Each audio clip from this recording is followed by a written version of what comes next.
இந்த சக்தி இது வந்து ஒரு மனுஷன் எங்கேயோ உட்காந்துக்கிட்டு மானிட்டர்லாம் பண்ணல. நல்லா புரிஞ்சுக்கணும். 800 கோடி மக்கள் மட்டும் இல்ல, 85 லட்சம் உயிரினங்களை எப்படிங்க ஒருத்தன் மானிட்டர் பண்ணிட்டு இருக்க முடியும்? மானிட்டர்லாம் பண்ண முடியாது. காமன் சென்ஸை யூஸ் பண்ணால் உங்களுக்கு புரிஞ்சிடும். ஒவ்வொரு உயிருக்குள்ளேயும் அந்த சக்தி வந்து உட்கார்ந்துருக்கு. இப்போ நான் பேசிகிட்டு இருக்கும்போதும் எனக்குள்ள அந்த சக்தி தான் பேசுது.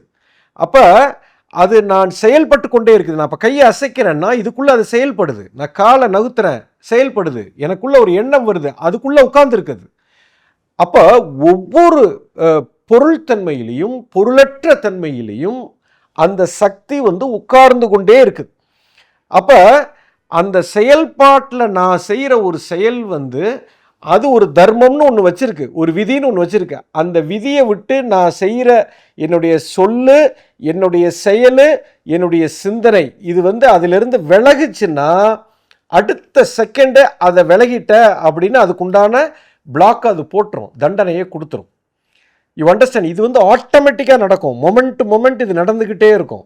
நான் எப்போ அந்த விதியை மாறாமல் விதியை கரெக்டாக நான் ஃபாலோ பண்ணிக்கிட்டே போனேன்னா அது எனக்கு கொடுக்கறத கொடுத்துக்கிட்டே இருக்கும்.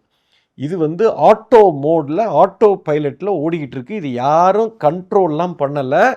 இது இப்படி திருப்பி விடுறது, நான் ஏமாத்துறது, நான் வந்து தப்பாக பண்ணிட்டா எனக்கு வந்து இந்த இவன்ட்ட சொல்லி சரி பண்ணிக்கலாம், வாய்ப்பே இல்லை. இந்த விதியை எவனாலும் மாற்ற முடியாது. இந்த போக்கு இருக்குது பார்த்தீங்களா, இதைத்தான் கிருஷ்ணர் தர்மம் என்று சொல்கிறார். தர்மம்னா தர்மம் பண்ணுறது இல்லை, இயற்கைக்குன்னு ஒரு சட்டம் இருக்குது. அந்த சட்டத்துக்கு உட்பட்டு தான் நான் இருக்கிறேன்.